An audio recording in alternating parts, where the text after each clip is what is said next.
Welcome back to news online. తిరుపతిలో ప్రపంచ తెలుగు మహాసభలు నేటితో ముగుస్తున్నాయి. తిరుపతిలో వైభవంగా సాగిపోతున్న ఈ మహాసభల ప్రత్యక్ష ప్రసారాన్ని ఇప్పుడు చూద్దాం. తెలుగు దానం అక్కడ కవర్ అవుతుంది అనుకుని యువతలకు వచ్చాను. అచ్చ తెలుగులో రావాలని, స్వచ్ఛంగా మనసు విప్పి తెలుగులో మీతో సంభాషించాలని ఎంతో ఉత్సాహంతో ఉరకలేస్తున్న మీ యొక్క ఉత్సాహంతో మమేకం అవుదామని నేను ఇక్కడ రావడం జరిగింది. చాలా చాలా సంతోషం. ఇంత అద్భుతమైన వేదికకు ప్రత్యేకించి వచ్చేటువంటి తమిళనాడు రాష్ట్ర గవర్నరు, మా పెద్దలు, తండ్రి సమానులు శ్రీ రోసయ్య గారికి, మన రాష్ట్ర ముఖ్యమంత్రి కిరణ్ కుమార్ రెడ్డి గారికి, కేంద్ర మంత్రివర్యులు శ్రీ పల్లవ రాజు గారికి, ఇతర మన రాష్ట్ర మంత్రివర్యులకు, ఎమ్మెల్యేలకు, ఎమ్మెల్సీలకు, ఇతర పెద్దలకు 50 మందికి ఇక్కడ విచ్చేసినటువంటి ఎంతో ఉత్సాహంతో ఇక్కడ తెలుగు తల్లి, తెలుగు నేల గర్వించే విధంగా, తెలుగు తల్లి మనసు పులకించే విధంగా ఈ రోజున ఇక్కడ అంతా ఆశలైన ప్రతి ఒక్కరికి పేరు పేరున నా హృదయపూర్వక నమస్కారాలు తెలియజేస్తున్నాను.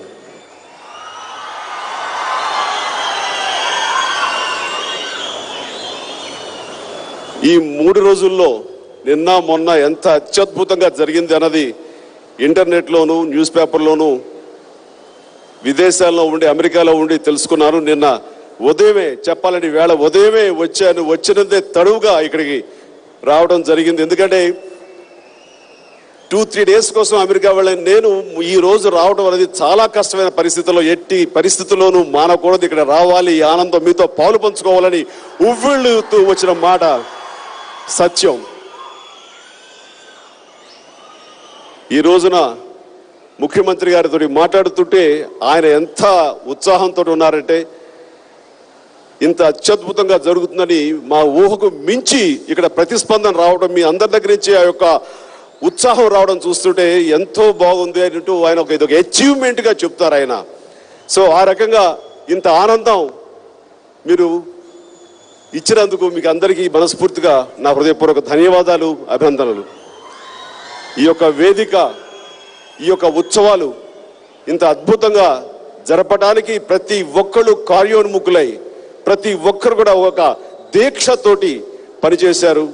వాళ్ళు పేరు పేరున ఇదిగో ఇన్ని రోజులు ఇంత అత్యద్భుతంగా జరగడానికి, ఇంతమంది పెద్దలు తరలి రావడానికి, స్వచ్ఛందంగా మనస్ఫూర్తిగా రావడానికి, ఇలా మీతో పాటు మమేకమై తెలుగుదనాన్ని, తెలుగు సాహిత్యాన్ని, తెలుగు సంస్కృతిని మీతో పాలు పంచుకోవడానికి, దానికి మన గొప్పతనం గురించి మనలో మనం చెప్పుకోవడానికి, తద్వారా ప్రపంచానికి చాటి చెప్పడానికి చేసేటువంటి ప్రయత్నంలో వాళ్ళందరూ పాలు పంచుకోవడం అనేది అత్యద్భుతం.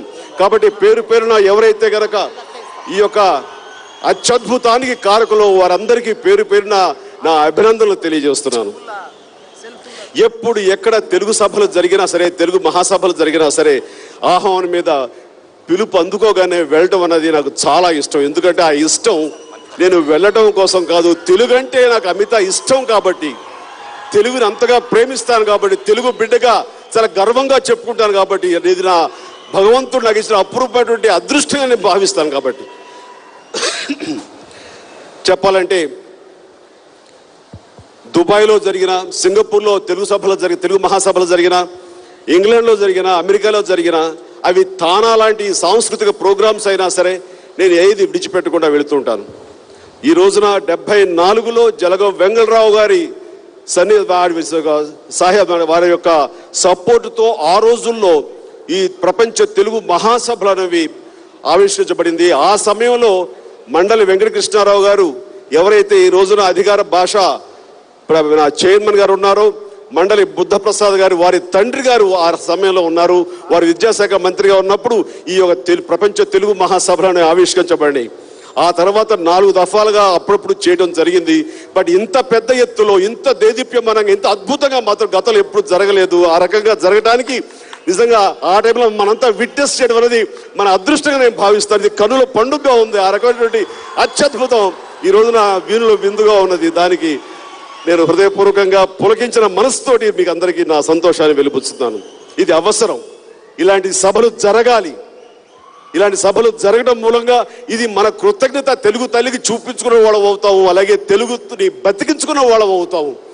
అది ప్రతి ఒక్కళ్ళు కూడా ఈ స్ఫూర్తిగా తీసుకోవాలి. ఎన్నో సభలు జరుగుతుంటాయి, వెళుతుంటాం, మాట్లాడుతుంటాం. ఆ తర్వాత తెలుగుని మనం పరిరక్షించుకోవాలి, తెలుగుని మనం అన్ని రకాలుగాను దాన్ని అభివృద్ధి దోహదపడాలి అని అనుకుంటాము. అది లెక్చర్స్ వరకే ఉండిపోతున్నాయి. ఆ తర్వాత వచ్చి ఏం చేస్తున్నాం అని నాలో నేను అనుకుంటే నిజంగా అది మనం ఏదో అన్యాయం చేస్తున్నామా? అది మాటల వరకు, స్టేజ్ల వరకు, సమావేశాల వరకు, ఇలాంటి సమాఖ్యల వరకే అది పరిమితం అవుతుందా అని ఎన్నోసార్లు నాకు ఎంతో బాధగా అనిపిస్తుంటుంది. కానీ ఇలాంటి సభలు జరగడం అన్నది మనం స్ఫూర్తిగా తీసుకోవాలి. మన యొక్క చరిత్రని మనం ఒకసారి మనం పునరాలోచించుకోవాలి, దానికి మనం అంకితం అవ్వాలి. అది స్ఫూర్తిగా తీసుకుని మనం మన భావితరాలకి దాన్ని మనం ఆస్తిగా ఇవ్వగలగాలి. ఈ యొక్క సంస్కృతిని, సాంప్రదాయాల్ని, ఆచార వ్యవహారాల్ని, అలవాట్లని, కట్టుబొట్టుల్ని, మన పిండి వంటల్ని, పండుగలు కూడా మనం ఆ రకంగా పరిరక్షించుకుంటూ ముందుకు తీసుకువెళ్ళగలగాలి. నిజంగా చెప్పాలంటే తెలుగుదనంలో ఎంత గొప్పదనం ఉందన్నది ప్రత్యేకించి చెప్పనక్కర్లా. మన వాళ్ళు మన తెలుగుని పొగడటం అనేది మామూలే. కానీ ఇతర ప్రాంతం వాళ్ళు, ఇతర తెలుగేతర వాళ్ళు, అంటే బ్రౌన్ మహాశయుడు తెలుగు మీద మక్కువతోటి తెలుగు నిఘంటును రాసి తెలుగు అత్యద్భుతమైన ఆ రోజులు ఆయన పొగిడాడు. అది నిజమైన సర్టిఫికేట్ మనకి. ఆ తర్వాత మన సుబ్రహ్మణ్యం భాగవతార్ తమిళ్లో మహాకవి. అలాంటి కవి మన తెలుగుని సుందర తెలుగు అంటూ ఆయన తన కవితలో తెలుగు గురించి గొప్పగా ఒక పాదం రాశారంటే అది తెలుగుకి నిజమైనటువంటి నిర్వచనం వాళ్ళు చెప్పినప్పుడు. అలాగే ఇతర ఆంగ్లేయులు చాలా మంది తెలుగుని ఇటాలియన్ ఆఫ్ ఈస్ట్ గా వాళ్ళు అభివర్ణించారంటే ఇంతకంటే గొప్పతనం తెలుగు గురించి ఏం చెప్పండి. సరే, మన కృష్ణదేవరాయలు ఉన్నారంటే కనుక దేశ భాషలందు తెలుగు లెస్స అంటూ ఆయన ఉటంకించారంటే శభాష్. సో అందరూ అంత ఇదిగా ప్రేమించే తెలుగుని ఎంతవరకు మనం ప్రేమిస్తున్నాము, ఎంతవరకు దీనికి ఆదరణ మనం అందిస్తున్నాము, ఎంతవరకు మనం నిజాయితీగా ఇది ముందు తరాల వాళ్ళకి మనం ఎంతో గర్వంతో దీన్ని ముందుకు అందిస్తున్నాం అనేది ఆలోచిస్తే కనుక సమాధానం 100% ఎస్ అనగలమా, లేకపోతే ఎక్కడో చోట అన్యాయం జరుగుతుంది, ఎక్కడో నిరాదరణకు గురవుతుంది అని అనుకుంటావా అంటే నాకు తెలిసి నా ఎక్స్పీరియన్స్లో ఇది కేవలం నా అభిప్రాయంగా, నా పాయింట్ ఆఫ్ వ్యూలో, నా యొక్క దృక్కోణం నుంచి నేను చెబుతున్నాను, ఆదరణ తక్కువగానే ఉన్నది.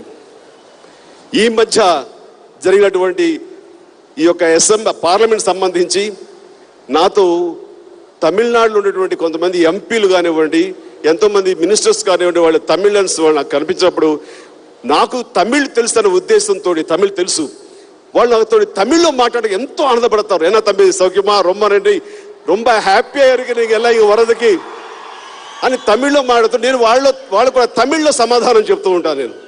అంటే వాళ్ళు నాతోటి తమిళంలో సంభాషించడానికి, ఎందుకంటే వాళ్ళు ఇంగ్లీష్లో మాట్లాడచ్చు, ఇంగ్లీష్లో మనం సమాధానం చెప్తాం అయిపోతుంది. కానీ వాళ్ళు నాతోటి కలిసినప్పుడు చిరంజీవి చెన్నైలో ఉన్నాడు కాబట్టి తమిళ్ తెలిసి ఉంటుంది కాబట్టి కలిసి తమిళ్లో వాళ్ళు నా చేత మాట్లాడించుకోవడం, తద్వారా వాళ్ళు తమిళ్ మాట్లాడడం ఎంతో గౌరవానికి, ఒక ఉద్వేగానికి, ఒక ఆనందానికి లోనవుతారు వాళ్ళు. కానీ ఇద్దరు తెలుగు వాళ్ళు మనం కలుసుకున్నప్పుడు 100% తెలుగులో మాట్లాడుకోవడానికి ఎక్కడో చిన్న బేషిజం ఉంటుంది. తెలుగులో మాట్లాడుకోవడం అనేది చిన్నతనంగా ఫీల్ అవుతారు. అది ఎవరు కాదనలేని సత్యం అది. అలాంటి పరిస్థితుల్లో ఏదో ఇంగ్లీష్లో మాట్లాడుకుంటారు, how are you, hi, how are you man. ఇది ఎంతవరకు సబబు అనిపిస్తుంది నాకు. ఇంగ్లీష్ తెలుగు రాని వాళ్ళకి మన భావం అర్థం చేసుకోవడానికి వాళ్ళ భాషలోనో కామన్ భాషలోనో మాట్లాడడం తప్పు కాదు, కానీ అది కూడా వెల్కమ్ చేయాల్సిందే. కానీ బట్ మనకు తెలుగు తెలిసిన వాళ్ళు, తెలుగు వాళ్ళు ఉన్న చోట తెలుగులో మనకు మాట్లాడే అవకాశం దొరికినప్పుడు తెలుగులోనే మాట్లాడాలి తప్ప మరో భాషలో మాట్లాడడం అనేది నిజంగా మన తెలుగుకి అన్యాయం చేసిన వాడేమో అవుతాం. నిజమైన సేవ తెలుగుకి చేయాలంటే అది అక్కడి నుంచి మొదలవ్వాలి.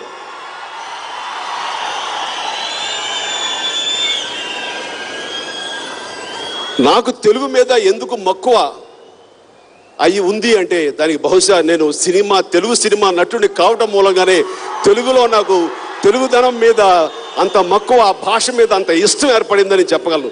ఆ రకంగా తెలుగు గొప్పదనం గురించి తెలుసుకోవడానికి, తెలుగులో ఉన్నటువంటి ఆ యొక్క తీయదనం తెలుసుకోవడానికి, బహుశా తెలుగు అంటే అంత ఇష్టం ఏర్పడటానికి నేను సినిమా నటుడు కావడం, తెలుగు సినిమాల్లో నటించడం, తెలుగు సినీ కవులతోటి నాకు సాంగత్యం ఏర్పడటం, వాళ్ళతోటి సత్సంబంధాలు నాకు ఉండడం మూలంగా బహుశా అది నాకు ఏర్పడిందేమో అని అనుకుంటున్నాను. బాగా చిన్నప్పుడు అంటే నేను సినిమా ఇండస్ట్రీలో వచ్చిన కొత్తల్లో ఒకసారి లండన్ వెళ్ళాను. లండన్ దగ్గర క్యాంటర్బరీ అని చెప్పేసి ఒక సిటీ ఉంది. ఆ సిటీలో నా స్నేహితుడు ఉంటే కనుక వెళ్ళి పలకరించడానికి వెళ్ళాను.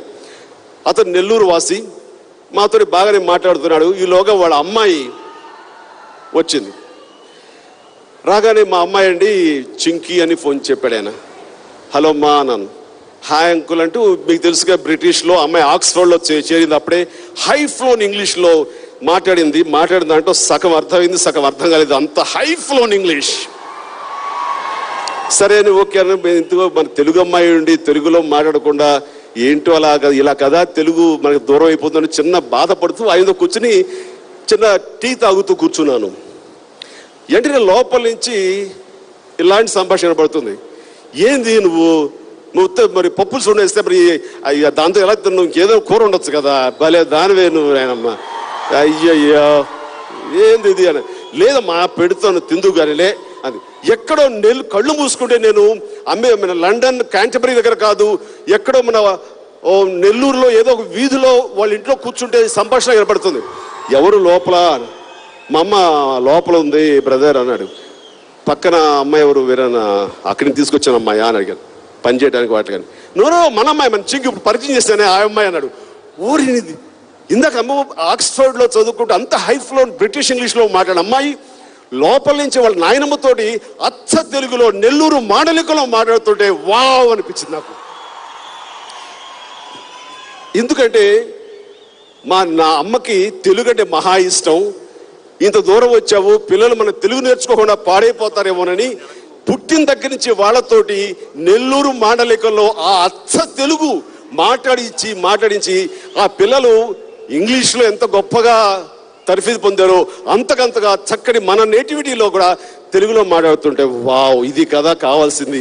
ఎస్, మన బ్రతుకు తెరువు కోసంగా, మన భవిష్యత్తు కోసంగా మనకి ఇంగ్లీష్ నేర్చుకోవాలి, ఇంగ్లీష్ రావాలి, ఇంగ్లీష్లో అన్ని రకాలుగా వెళ్ళాలి, ఇతర భాషలు మనం ఆహ్వానించాలి, వాటిని అన్ని రకాలుగా నేర్చుకోవడం ప్రయత్నం చేయాలి, బహుభాష కోవిదులు అనిపించుకోవాలి. కాకపోతే అట్ ద సేమ్ టైం అదే సమయంలో మన తెలుగుని నిర్లక్ష్యం చేస్తే మాత్రం ఇది ఇంతకంటే ద్రోహం మరొకటి ఉండదని సందర్భంగా మీకు తెలియజేస్తాను.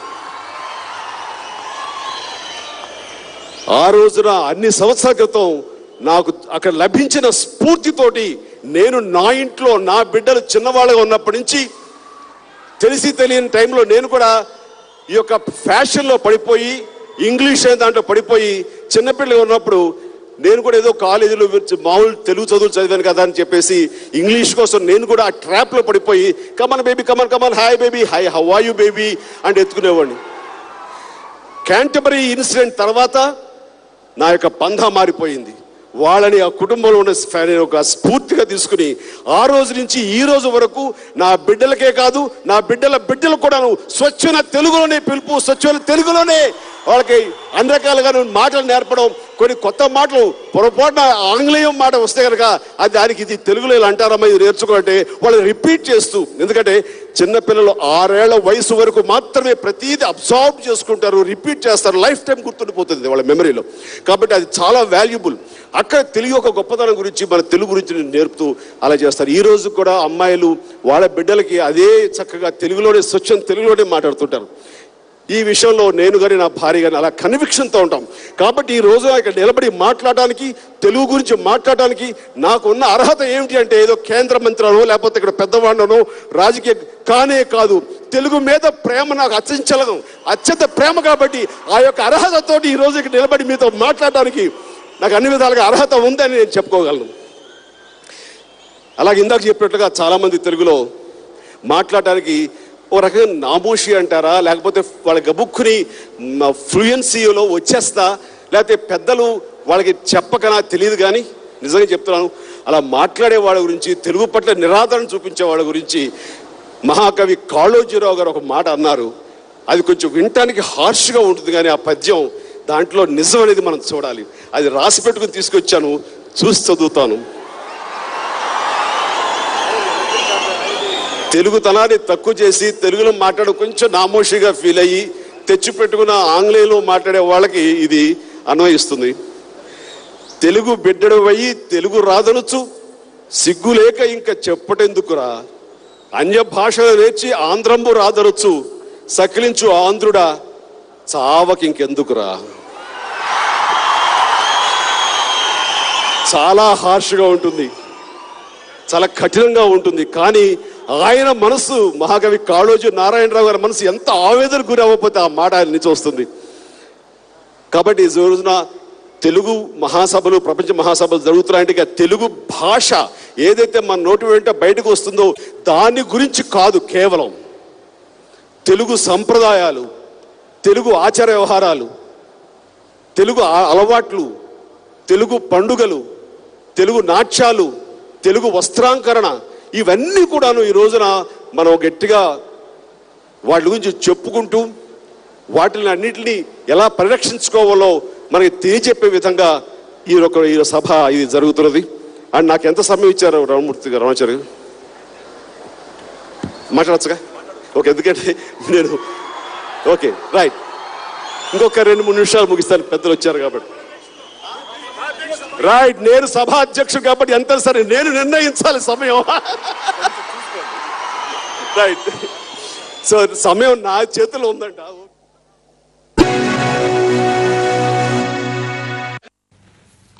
Welcome back. తిరుపతిలో జరుగుతున్న ప్రపంచ తెలుగు మహాసభల్లో కేంద్ర పర్యాటక శాఖ మంత్రి, ప్రముఖ సినీ నటులు చిరంజీవి మాట్లాడుతున్నారు. లైవ్ చూద్దాం. చేతితోటి, అమ్మ చేతి వంటతోటి బూరెలు, గారెలు, కజ్జికాయలు, అరిసెలు, ఇలాంటి పాయసాలు, ఇవన్నీ కూడా పులిహోర, ఇవన్నీ కూడా మన తెలుగు వంటలు. ఇలాంటి తెలుగు వంటల్ని ఎంతవరకు మనం మన ఇళ్లలో చేసుకుని ఆస్వాదిస్తూ దాన్ని తిని ఎంత ఇదిగా మనం ఎంజాయ్ చేస్తున్నామంటే నిజంగా చెప్పాలంటే బహు కొద్దిగా. అండ్ అది నిజంగా చాలా, అంటే మన తెలుగు వాళ్ళకి వంటలకి ఎలాంటి సంబంధం అంటే, సో మన సప్తఋషి, మన పూర్తిగా అన్ని రకాల వంటలు వడ్డించి అయినా తర్వాత కూడా తినేవాడు గోంగూర ఎక్కడుందా అని గుటకలు వేస్తూ చూస్తుంటాడు. అంటే వాడు ఎవడరా అంటే వాడు తెలుగువాడు అంటాడు. ఎన్ని షడ్రుచోప భోజనం పెట్టినా సరే ఆ గోంగూర అనేది కావాలి. ఆ గోంగూర అనేది తెలుగుదనానికి అది ప్రతీక, అది తెలుగుదనంలో అదొక రుచి. అలాగే గారెల గురించి చెప్తారు, తింటే గారెలు తినాలి, వింటే మహాభారతం వినాలని చెప్పేసి. అలాగే మహాభారతంతో పోల్చేంత స్థాయి గారెలది. ఆవగింజంత అవకాశం ఉంటే 60 గారెలు తిన్నా అండ్ పప్పోజనం, పప్పు కోసం ఎంత దూరం వెళ్ళగలరు అంటే ఇవన్నీ కూడా ఎందుకు చెప్తాడు, ఈ వంటలన్నీ కూడా తెలుగుతనం. దీనికి ప్రభుత్వాలు ఇలాంటి వేదికలు పెట్టినా ఏం చేసినా సరే అది ఈ రోజుతోటి ఇంకోటో కొన్నాళ్ళ పాటు అనుకుంటాం, ఆ తర్వాత సమస్యపోయి మళ్ళీ దైనందిన జీవితంలో పడిపోతాం. దీన్ని ముందుకు తీసుకెళ్లే వాళ్ళు ఎవరో కాదు. ఇక్కడ ముఖ్యమంత్రి గారు తీసుకువెళ్ళలేరు, మాలాంటి వాళ్ళని తీసుకెళ్ళలేము. తీసుకువెళ్ళవలసినటువంటి మనుషులు, సామాన్యులు, మీరు దీన్ని ముందుకు తీసుకువెళ్ళాలి. దీన్ని ఇన్స్పిరేషన్గా, దీన్ని స్ఫూర్తిగా తీసుకుని మీ ఇళ్లలో ఇప్పటికీ అమ్మ, డాడీ మమ్మీ అని పిలిచే సంస్కృతి నుంచి అమ్మ, నాన్నని తీయంగా పిలిపించుకునే దగ్గర నుంచి మొదలవ్వాలి. తెలుగుతనానికి ప్రాణ ప్రతిష్ఠ అక్కడి నుంచి ప్రారంభం కావాలి. నేను తెలుసో తెలియకో ఆ చిన్న వయసులో అవగాహన ఉండని రోజుల్లో నాకు తెలుగుదనం యొక్క తీయదనం తెలియని చిన్నతనంలో నాకు బిడ్డలు పుట్టాడు, వాళ్ళతో నేను డాడీ మమ్మీ అనిపించుకున్నాను. ఇది ఆనెస్ట్గా ఒప్పుకుంటున్నాను. కానీ నా బిడ్డలు వాళ్ళ బిడ్డల చేత అమ్మా నాన్నని పిలిపించుకున్నారు. అది నేను తీసుకొచ్చిన మార్పుగా నేను భావిస్తున్నాను. So charity starts at home అంటారు. ఏదైనా సరే ఇంటి నుంచే ప్రారంభం కావాలి. ఈ రోజున ఇక స్ఫూర్తిగా తీసుకున్నటువంటి మీ యొక్క అద్భుతమైనటువంటి యొక్క ఫీలింగ్ని, ఈ భావాన్ని, ఈ భావోద్వేగాన్ని మీరు ఆచరణలో చూపించాలి. అది ఇంటి దగ్గర నుంచి మొదలవ్వాలి. ఇది సామాన్య ప్రజలకు నేను ఇచ్చేటటువంటి రిక్వెస్ట్. ఒక పిలుపు అని అనుకుంటే దాంతో సరిపోదు. ఈ రోజున సినిమా కానివ్వండి, ఇతర మాధ్యమాలు కానివ్వండి, ఇవి కూడా తెలుగుదనంలో తెలుగులో తెలుగుదనం పోయేలాగా కూడాను ఎంతో కొంత అవి కూడా కారణం అవుతున్నాయి. కాబట్టి చూస్తే మీరు తమిళ్ ఛానల్స్ చూడండి, ఎక్కడ కూడా తమిళ్ యాంకర్ మాట్లాడేటప్పుడు ఒక్క ఇంగ్లీష్ పదం కానీ వేరే భాష పదం కూడా దొరకదు. పూర్తిగా తమిళ్లో మాట్లాడతారు వాళ్ళు. తమిళలో వాళ్ళు అంత ఇదిగా ఉంటారు. అది కన్నడ గురించి చెప్పాలంటే కన్నడ వాళ్ళకి ఉన్నటువంటి భాషాభిమానం ఇది పరాకాష్ట. ఇతర రాష్ట్రాల వాళ్ళకి అదే పరిస్థితి. ఒక మన రాష్ట్రంలో మన యొక్క ఛానల్స్ తర్వాత ఈ మోడర్నైజేషన్కి ఇదయ్యో లేకపోతే సౌలభ్యం కోసమో ఎక్కువ ఇంగ్లీష్ పదాలు వాడడం అనేది నిజంగా చాలా దురదృష్టం. కాబట్టి నేను మీడియం ఏ మాధ్యమాలు అయితే ఉన్నాయో వీరందరూ కూడాను వాళ్ళ బాధ్యతగా తీసుకుని వీలైన తక్కువ ఇంగ్లీష్ పదాలు, వీలైతే ఇంగ్లీష్ పదాలు లేకుండా కూడా వాళ్ళందరికీ ట్రైనింగ్ ఇచ్చి యాంకర్స్కి ఆ రకంగా వాళ్ళ చేత ఈ ఛానల్స్లో మాట్లాడించవలసిందిగా నేను కోరుతున్నాను. ఎందుకంటే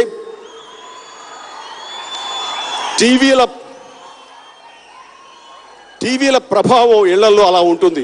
కూర్చుని చూసే చిన్నపిల్లవాడికి అదే తెలుగు అనుకుంటాడు. మధ్యలో దొరికే ఇంగ్లీష్ పదాలు కూడా తెలుగు అనుకుని తన మైండ్లో అవే అలవాటు చేసుకుని అవే రిపీట్ చేస్తుంటాడు. కాబట్టి అలాంటి పరిస్థితి రాకుండా ఉండాలంటే స్వచ్ఛమైన తెలుగు పదాలని వాళ్ళు అందులో వాళ్ళ యాంకరింగ్లో ఉపయోగించాలని చెప్పేసి నేను మనస్ఫూర్తిగా అన్నాను. ఈ రోజు కూడా అక్కడక్కడ నాకు కూడా ఇంగ్లీష్ పదాలు వస్తున్నాయంటే నేను కూడా తెలుగులో నిష్ణాతుడు కాదు, నేను కూడా ఆన్ గోయింగ్ నేర్చుకుంటున్న విద్యార్థి దశలో ఉన్నాను. కాబట్టి నేను భవిష్యత్తులో ఒక్క ఇంగ్లీష్ పదం కూడా దొరకకుండా నేను కూడా జాగ్రత్త వహిస్తాను. నేను ఆ రకమైన ప్రయత్నంలో ఉన్నాం. మనం అందరం కూడా ఆ ప్రయత్నం చేద్దాం.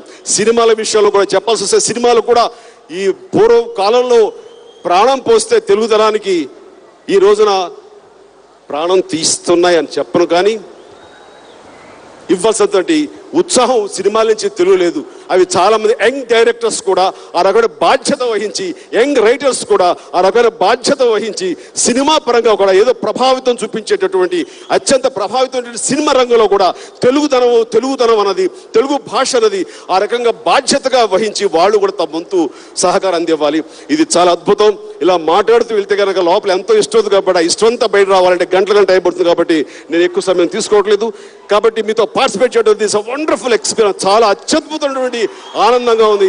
ఆ రకంగా పార్టిసిపేట్ చేస్తారు. ముఖ్యంగా ఇక్కడ యంగ్స్టర్స్, యువతరం కనబడుతుంది. సో ఈ యువతరం అనేది ఈ యొక్క తెలుగు భాష పట్ల అంకితం కావడం అనేది అద్భుతం. అదొక చక్కటి శుభపరిణామం. భవిష్యత్తులో మీరందరూ కూడా ఆ రకంగా మీరందరూ ముందుకు వచ్చేందుకు ప్రత్యేకించి యువతరానికి నేను నా అభినందనలు తెలియజేస్తూ, పెద్ద తరం వాళ్ళు ఉన్నారు, వాళ్ళు మన బిడ్డలకి మనం ఇచ్చేది మన ఆస్తులు భూములో డబ్బో నగదో కాదు.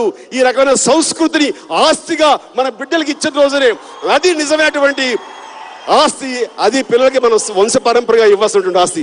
ఆ రకంగా తెలుగుదనాన్ని వంశపారంపరగా అందజేస్తారు. అది మన బాధ్యతగా నేను భావిస్తూ అత్యద్భుతంగా జరుగుతున్నటువంటి ఒక సభ చాలా బాగా జరిగింది. మొన్న ఇక్కడ కన్వెన్షన్ సెంటర్ కోసం మన రాష్ట్రపతి గారు అనౌన్స్ చేశారని తెలిసింది. అది ఈ యొక్క ఆధ్యాత్మిక రాజధాని, మన దేశానికి ఆధ్యాత్మిక రాజధాని తిరుపతిలో ఆ యొక్క కన్వెన్షన్ సెంటర్ రావడం అనేది మా కూడా మైస్ టూరిజాన్ని కూడా మేము అది దోహదపడుతుంది. కాబట్టి నేను వ్యక్తిగతంగా అది స్టార్ట్ చేసిన రోజున ముఖ్యమంత్రి గారితో మాట్లాడి ఎంపీ ఫండ్స్ నుంచి కూడా ఒక 25 lakhs అబోవ్ ఎంతంతా ఇవ్వడానికి కూడా నేను చాలా సంతోషిస్తాను. ఈ రకంగా ఈ ప్రాంతం అభివృద్ధి చెందాలి. మరొకసారి నాకు ఈ అవకాశం ఇచ్చేందుకు ప్రతి ఒక్కరికి నా హృదయపూర్వక ధన్యవాదాలు చెప్తూ, అధ్యక్షుడిగా ఇది నాకు గౌరవం, అపూర్వ గౌరవం, నాకు అద్భుత గౌరవంగా భావిస్తాను. Thank you very much. సభాధ్యక్షుడి స్థాయిలో కేంద్ర మంత్రి హోదాలో ఇంత సుదీర్ఘంగా సుందరంగా తెలుగులో మాట్లాడినందుకు కేంద్ర మంత్రివర్యులు చిరంజీవి గారికి కృతజ్ఞతలు.